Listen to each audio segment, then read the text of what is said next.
যে রাধে এসে চুলো বাঁধে। আজকে আমি রাজমা কারি বানাচ্ছি। রাজমা কারি বানাতে আমি রাজমাটাকে আগের দিন রাতেরবেলায় ভিজিয়ে রেখে দিয়েছিলাম। এখন আমি প্রেশারে সেদ্ধ করে নেব, 7-8টা সিটি দেব। আর এখানে আমি কিছু টমেটো কুচি নিয়েছি, ভালোভাবে পেস্ট করে নিয়েছি।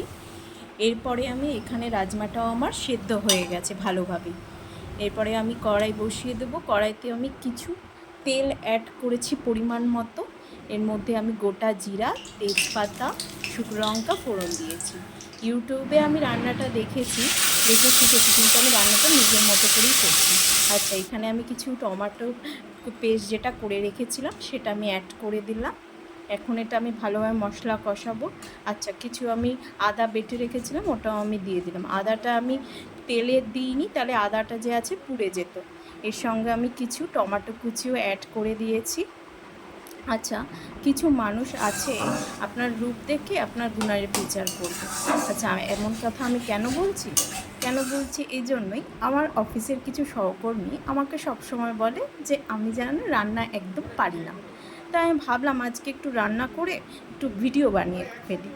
তাই কথা বলতে বলতে এই যে আমি এখানে সব রকম স্পাইস দিয়ে দিয়েছি, যেমন হলুদ গুঁড়ো, লঙ্কা গুঁড়ো, জিরে গুঁড়ো, এগুলো সব অ্যাড করে দিয়েছি।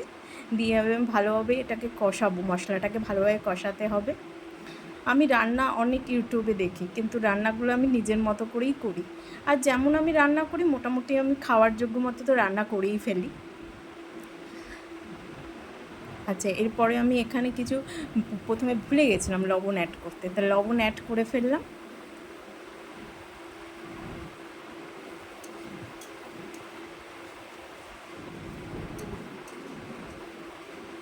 এবার আমি মশলা ভালোভাবে কষাবো যতক্ষণ না তেল ছাড়ছে। রান্না আমি বেশিরভাগ ইউটিউব থেকেও শিখেছি, আর আমার ঠাকুমা যখন বেঁচে ছিলেন আমি ঠাকুমার থেকে অনেক রান্না শিখেছি।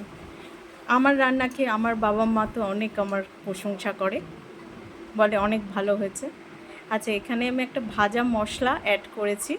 মা ভেজে রাখে গোটা সব মশলা একসাথে ভেজে রাখে, ওই মশলাটা আমি অ্যাড করেছি। এই যে মশলা বেশ কষে এসছে, তেল ছেড়ে দিয়েছে। এবার আমি সেদ্ধ করে রাখা রাজমাটা অ্যাড করে দেবো। অ্যাড করে ভালোভাবে এবার মশলার সাথে মিক্স করে নেব। আমি এরকম মাঝে মধ্যেই রান্না করি, আমার রান্না করতে বেশ ভালোই লাগে। এর মধ্যে আমি জল অ্যাড করে দিয়েছি। আর এরপরে আমি এখানে মশলা অ্যাড করেছি, চানা মশলা আমি এখানে অ্যাড করে দিয়েছিলাম।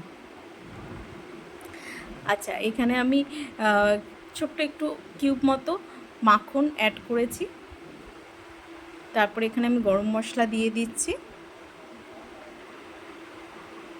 আপনারা কে কোথা থেকে ভিডিওটা দেখছেন আমাকে জানাবেন। যদি আপনারা ইউটিউব থেকে ভিডিওটা দেখে থাকেন, অবশ্যই ভিডিওটা কেমন হয়েছে like, comment, share and subscribe করবেন। আর যদি ফেসবুক পেজ থেকে দেখে থাকেন অবশ্যই আমাকে ফলো করবেন, যেন আমি আরও সাহস পাই নতুন নতুন ভিডিও দেওয়ার জন্য। ব্যাস, আমার তো রেডি খাবার, বেশ ভালোই টেস্টি হয়েছে। টাটা।